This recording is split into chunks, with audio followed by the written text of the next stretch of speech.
It is not your responsibility to make your patient change. It is your responsibility to make the case for change. Welcome back to the Exam Room Nutrition Podcast, your guide to giving better nutrition advice. I'm your host, Colleen Sloan. I'm a PA, dietitian, and today we're talking about something every single one of us deals with in clinic, but almost none of us were trained for: helping patients change. So have you ever heard a patient like this? You know, the one who says, "Yeah, I know what I need to do, I just don't do it." Or maybe the patient who shuts down when you bring up weight. Or the one with uncontrolled diabetes who jokes, "Oh, well, that's just my diabetes." And to you, it's not funny. So here's the question we're answering in this episode. How do we keep the conversation productive without burning out and without shaming the patient? My guest today is Staci Belcher. She's an internal family systems or IFS informed registered dietitian who works with adults healing their relationship with food and their bodies. Now, what I love about Staci is that she blends the science of behavior change with the reality of being human. Her language is so practical, you can literally use it in your next visit, which is exactly why I created a little cheat sheet for you from this episode. I compiled all of Staci's helpful phrases and questions throughout our conversation, so you don't forget them. Just go to examroomnutrition.com/saythis to grab it for free. And don't worry, if you're already on my email list, you'll automatically be sent my notes. This is just my way of saying thanks for listening to the podcast. So in this conversation, we get into how to tell the difference between this patient doesn't care and this patient is overwhelmed, and how to adjust your recommendations.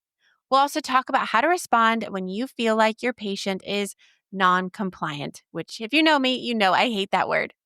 Staci also shares a simple check-in that you can add after delivering a new diagnosis or going over labs that can completely change the tone of the visit. And she's given us so many helpful phrases that you can use when a patient seems resistant, shut down, or just overwhelmed.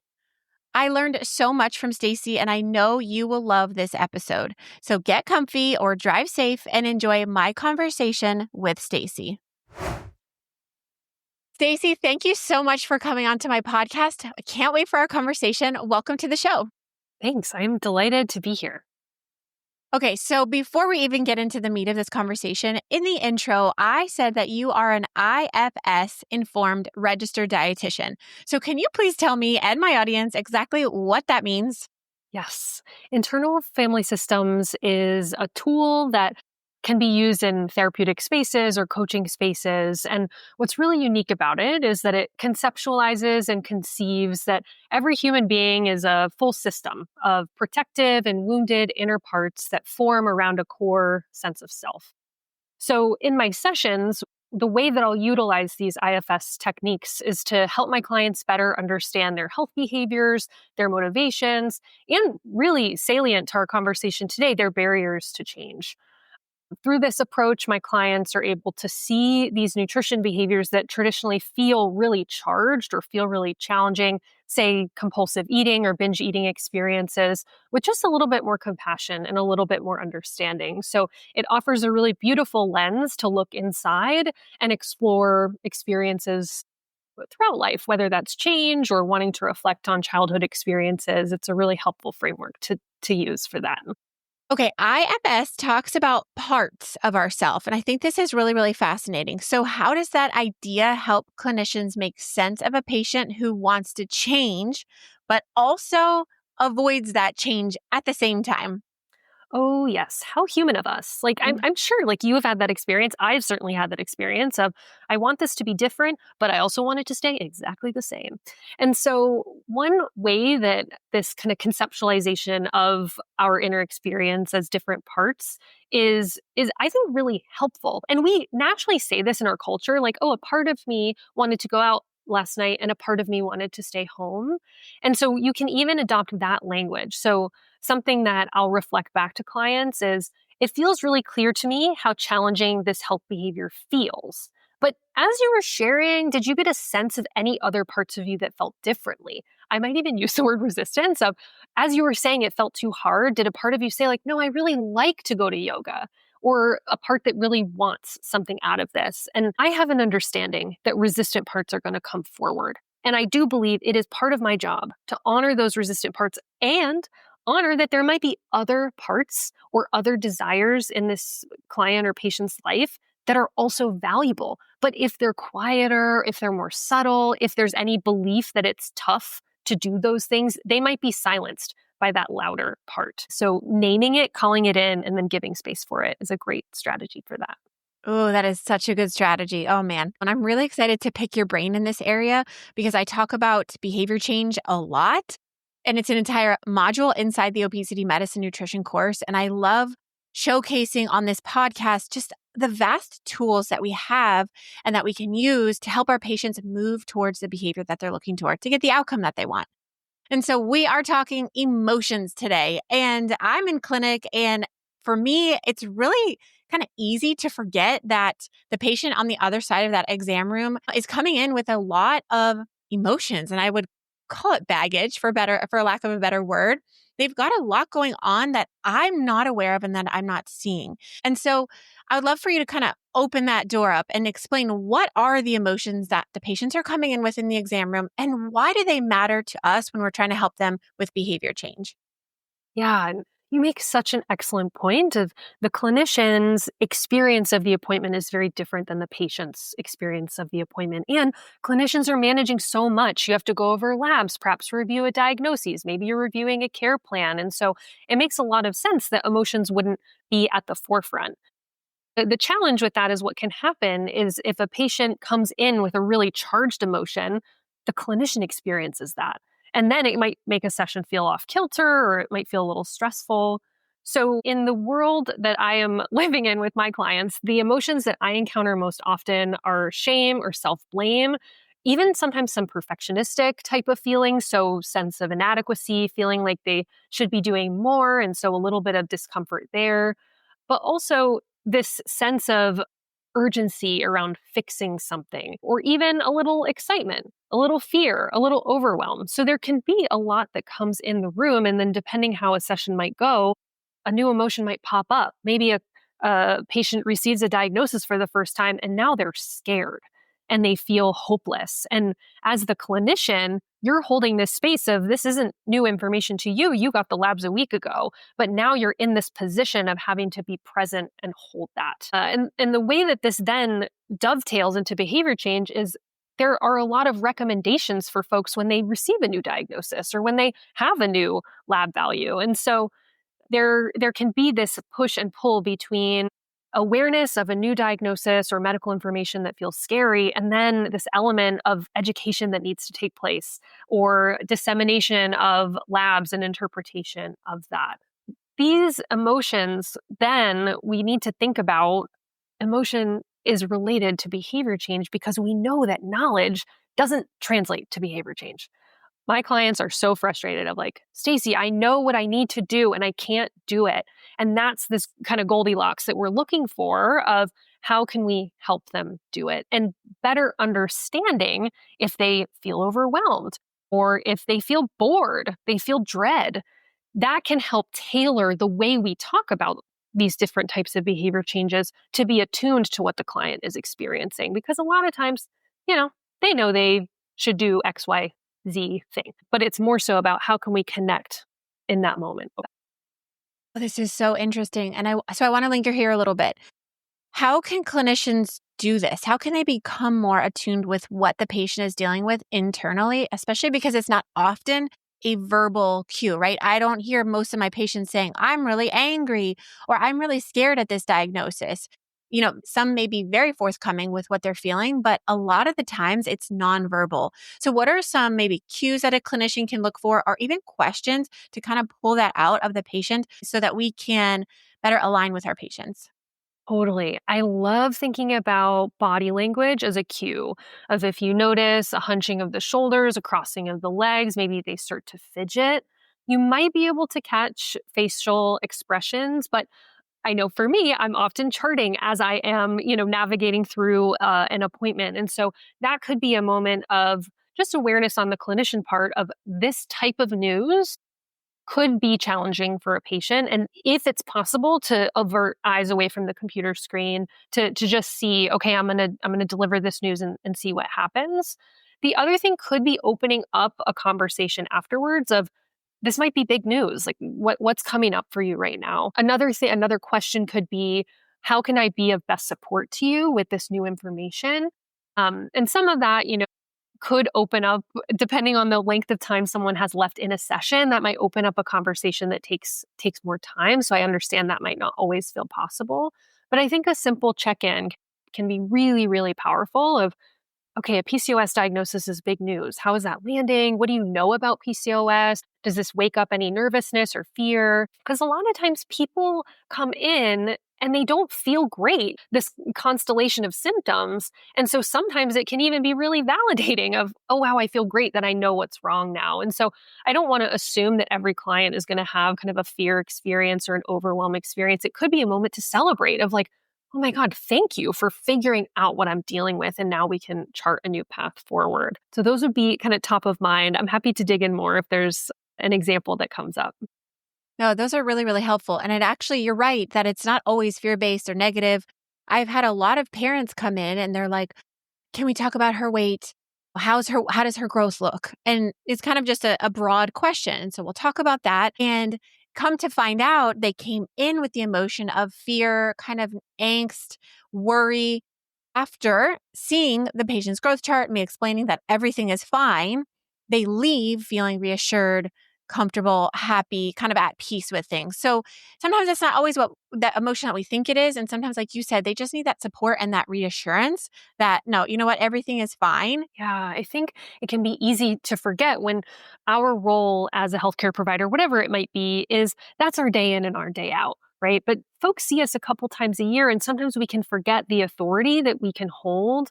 And when you can pair this sense of knowledge and groundedness and clinical assurance with compassion, I mean, those clients come to my office, the nutrition office, and say, my doctor's amazing. They made me feel so heard, so seen. I felt so clear with what I needed to do. And that really is such a beautiful thing that providers can offer. And it doesn't often take much time. It's like slowing down maybe a little bit, asking that probing question, and using kind of your senses as a clinician too to see what does this person need to hear from me today. Okay, I'm really glad to hear that your patients come in saying that they had a good experience with Yes. their clinician, because I feel like as clinicians, we always hear the opposite, that we did a bad job or that we don't know what we're talking about or we gave stigmatizing language. So it's nice to hear the other end. So I'm really happy. Hopefully all those clinicians that your patients are seeing, those clinicians are listening to my podcast and they are learning some new strategies.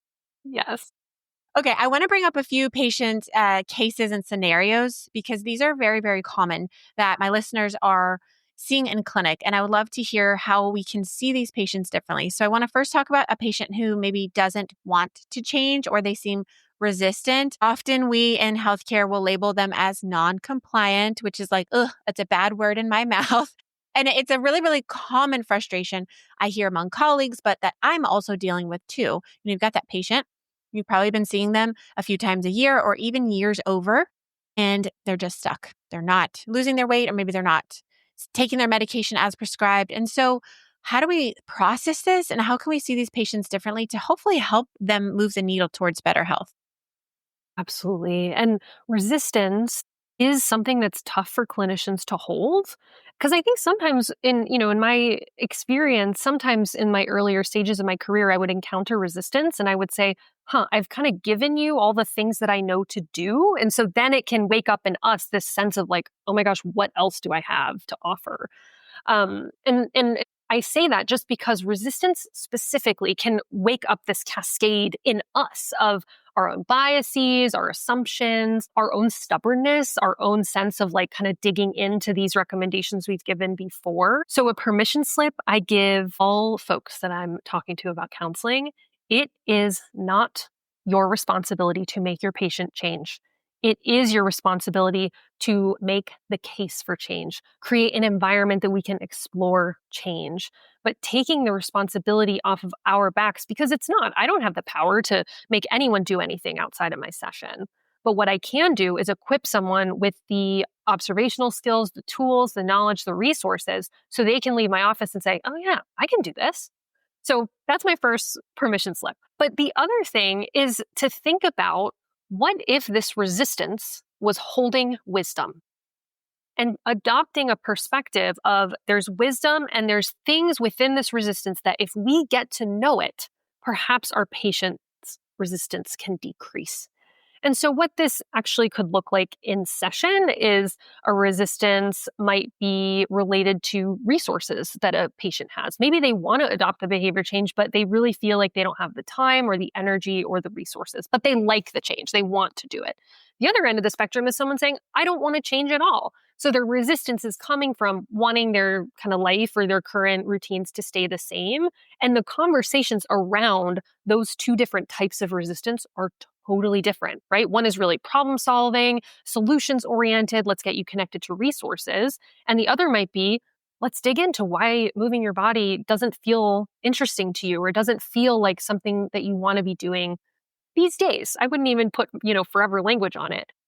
But coming in, if we as the clinician can sit in a little bit of a pocket of curiosity, our clients sense that.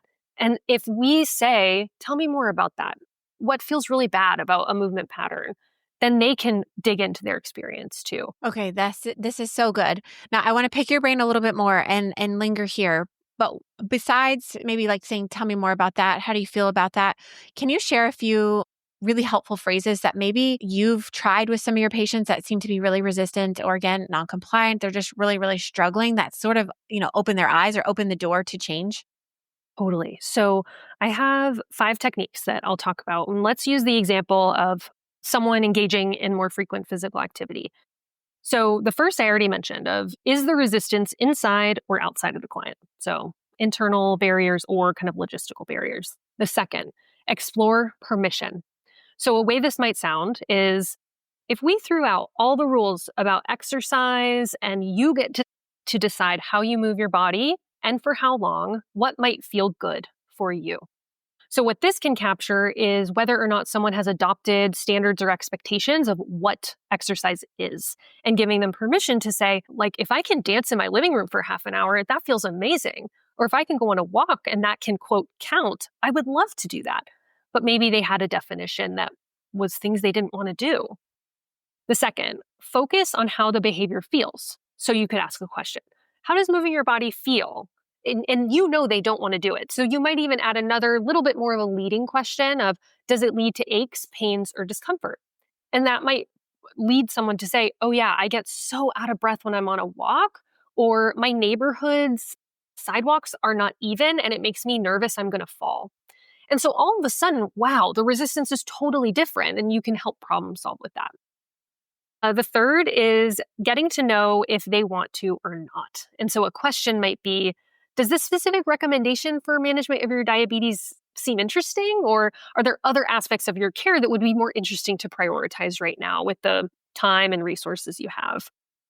And the last one, which is so hard, is focusing on today. I think as clinicians, we can get really, really caught up in what might happen in the future if someone doesn't do the behavior change. But that's really hard to motivate in the today time when we're talking about like osteoporosis risk when they're 70. And so really thinking about and even naming like, man, the long complications of diabetes that isn't managed well can feel really abstract. So how does your day feel if you move your body? Like what happens to your schedule or your routine? And what these can do is open the door for the client to A, provide more clarity to you, B, they feel so heard. They're like, oh my God, my clinician really cares. And that sense of caring can lead to a lot more openness and too, just curiosity on the client's part of, wow, if this could look different, if I could define it, what would it be for me? And that gives even too a little bit more autonomy and authority back to the patient. This is such practical advice that you guys can start using literally like today in clinic. So this was incredibly helpful. And I really like how you first try to figure out what is their definition or what is kind of what their expectation on themselves of this goal. What is that, right? Like to exercise for them, does that mean they, in their mind, they think they have to like join a CrossFit gym and work out 5 days a week? Like that's wild. No wonder they can't do it. And when you were saying that, I'm always going back to nutrition as the example. If they think in their mind, I have to eat healthy, and what is healthy to them? If they think it's like plant-based because somebody on social media said that they can't have meat anymore, and that's the only way that they can be healthy and heal their gut and cure themselves of diabetes, that feels really hard to achieve. That feels really out of touch for people. So I really love starting there. Like, what does this mean to you? Like, let's put all the rules out. What would it mean to you to eat a little healthier? And I love that because they're going to give you the answer as a clinician. You don't have to be the one problem solving. You now just have to hone in on that and support them through that change. Right, right. And that's what's so beautiful is increasing your counseling skills makes A, your job easier, like you just mentioned, and B, a lot more satisfying because patients are in a better mood. There's more openness, there's more fluidity to sessions because we're not fighting, right? Like our agenda is not fighting with their resistance. We can kind of put down that pressure and just say, I'm actually just here to help you. How can we get to what will actually help you? And sometimes that is a really exploratory conversation or a pre-contemplative type of conversation. And there's value there too. It doesn't have to result in like, you know, after this conversation, everything is different, but we're planting those seeds of you have the power to change in the ways that feel right for you. I believe in you and I know you can do it. And that is profound for clients to have from us. Yeah, yeah, it is. I mean, anyone listening has been there where you give a piece of advice and then the patient responds by saying, "Oh, I don't like water." Okay, well, why don't you walk for 10 minutes? And they're like, "Oh, I can't because my knee hurts." And then it's like this ping pong ball game of back and forth. And I feel like that is what's extremely frustrating as a provider when you're like, okay, you know what? I have no more advice to give you. Like, I can't help you. But I feel like this is such a mindset shift and a complete change in how we are actually giving advice. And we're not even really giving advice. We're just kind of directing and guiding the conversation to help the patient explore that. All right. I want to talk about a patient who may be dismissive or just kind of blames their condition as to why they can't change, or maybe like why they're staying stuck. And this happens a lot. And I actually had this question at a conference that I was speaking at. Someone had come up and said, like, what do I do? I've got a patient who's got diabetes that is very uncontrolled. And so she knows as a clinician, like, you're not going down the right path. She knows she wants to help them to better manage their diabetes. But the patient really is not interested. And they just kind of say, oh, well, it's just my diabetes.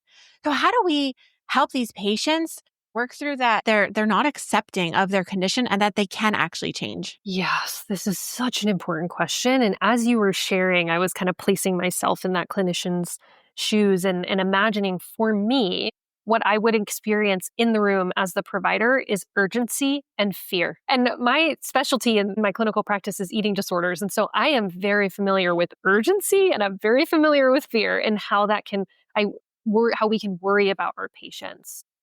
Something that has felt true in my counseling experience is that if I come forward with urgency, that immediately is going to shut my patient down. It's going to put them on the defense.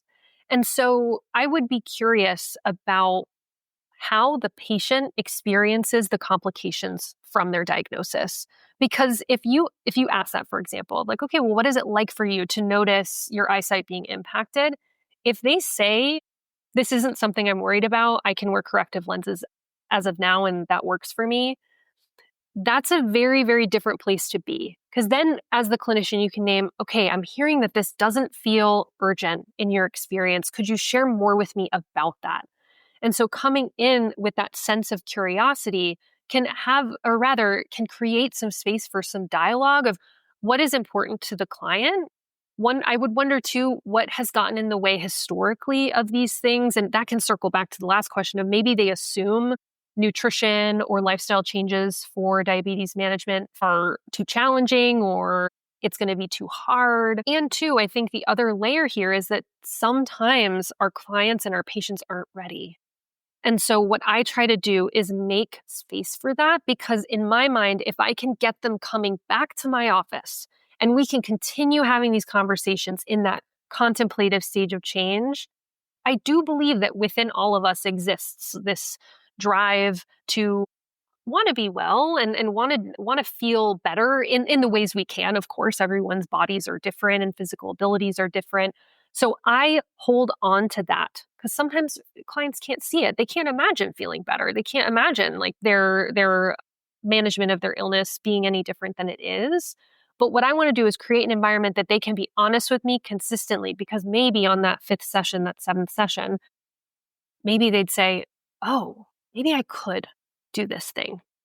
Now, I realize a nutrition appointment's very different than a medical appointment.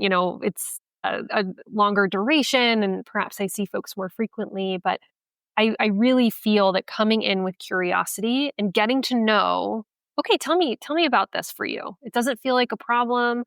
What is it like if I come towards you and say it's a problem? Like maybe that could even be a question to ask.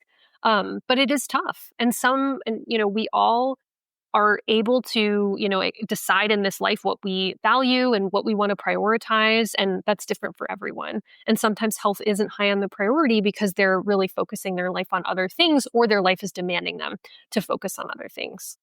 Yeah, it is. It's so challenging, but I think you pointed out something interesting in the beginning where you had said a lot of us lead with kind of warning them about the challenges or about the conditions that can happen if this continues to be uncontrolled. And I see this often in pediatrics as people use this fear-based type of education of like, if you don't start eating healthier, this is what could happen. If you don't lose weight, this is what could happen. It's very interesting because clinicians think that that's motivating, that's effective, but what you're saying is it's not. And what do you think that type of conversation affects the patient down the road? Because I want to get your perspective as an eating disorder dietitian, because I'm sure a lot of your clients have said that something in their childhood, something that someone said to them, triggered their poor relationship with their body or with food. So I'm curious your thoughts. Yeah. So, first thing that feels really salient is I actually don't believe that fear and shame are sustainably motivating. I think they can be for like a period of time, that intense fear of, oh my gosh, I don't want to have further complications. But fear is a very strong emotion, but it's almost like a pinprick. And so when that fear, a couple weeks pass or a month or so passes and that fear lessens, perhaps the motivation lessons too. And so that's something that I always want to keep in mind. I don't want to scare my patients. I want to inform them. I want to be clear. I want to be kind. I want to make sure that they know. And I don't want to use that as the motivator. I want to be really curious of what in your life right now just isn't working for you, that we can focus that emphasis. And in terms of, folks kind of picking up experiences throughout childhood, specifically around their bodies or the way in which they do or don't feel at home in their bodies, it's really complicated. I think, I'll ask my clients, when is the first memory that you have of having a negative thought about your body? And for many kiddos, it's like third grade, second or third grade. And so this is something that I think clinicians can be mindful of. The purpose is not to say your body is wrong. It's to say, hey, there are things that we can do that can help you feel better, help you feel stronger, help your bones, help your growth. And focusing on, we actually don't have to change you in order for you to have access to these things that might make your life a little better. Maybe you'd feel a little more energized, you get a little bit better sleep, because it is a tender time. And I don't want to make clinicians stressed or scared to give feedback, but I think the focus when kids are young is how can we be sure that they're growing and that we're protecting their relationship with food, because that is something that folks do carry their whole lives. I think protecting a patient's image of themselves and their trust in their own body is probably one of the most important gifts that we can give as a clinician. And I would love if you can help us build some confidence in our patients that they can actually trust their own body cues. And I feel like, especially for adults who've maybe been dieting on and off for years, they just feel like they're going to be way out of control around food, or if they're not on quote a diet. And so what are some ways that we can plant the seeds to our patients that, hey, you can trust your body, and how can we help them do that? Absolutely. So I have one teaching point I like to give clients, and then I'll offer two phrases too that I find really helpful. So something I always integrate in the beginning of my work with clients is to frame body signals as rather objective.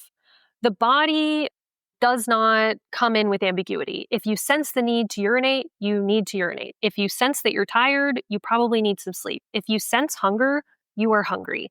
The body does not come in with irregular signals. Now, of course, medical diagnoses can impact this. If that's relevant and salient for my client's diagnoses, I'll mention that. But really, really laying the framework of our culture is the one that makes these subjective. How many times have you heard, oh, if you're hungry, you're probably thirsty, or, oh, if you're tired, like drink coffee. Like those are choices one can make, but that isn't actually what the body is telling you. It's not saying, oh, I need caffeine because I'm tired, or I need water because I'm hungry. And so really laying the foundation of you can trust your body. It has really, really sophisticated systems in place to communicate its needs with you. Now, neurodivergence, or like I said, different medical diagnoses might impact one's ability to go inside and sense these signals. So it's interoceptive awareness. But if that isn't on the plate, I'll really, really highlight that. And even if it is, I'll talk about like what are some other ways that we can lean into the rhythms of your body, even if you're not consistently sensing those cues. And two phrases that I really like is saying to a client, you are the expert on your body, not me. And you being able to tell me and feeling safe to tell me what's happening is the best way that you and I can work together to help you feel your best. And the other is we will always listen to feedback from your body. And so I want to know how things land, how things go, and how things felt in between our sessions. I love that phrase that you are the expert of your body because it is very true. And I feel like it is very uplifting for the patient to hear that. And they just need to kind of be given that permission and that affirmation. Like, you know your body best. I don't know your body. You live in it.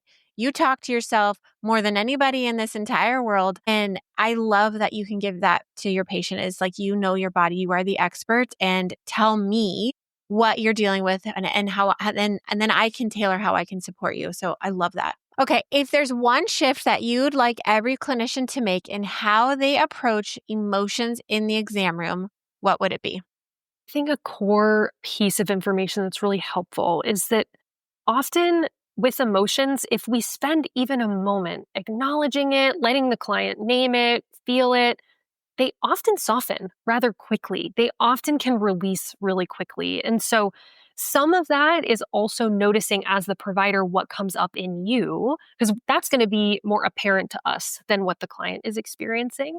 So practicing just noticing, oh man, when this client was a little resistant, I felt a little stubborn. I felt myself kind of digging my heels in. And so having a little bit of kind of your internal awareness of emotion and helping that to relax is going to be that key to help create the space for the client to have that moment of, man, yeah, I feel really overwhelmed, or I feel really scared.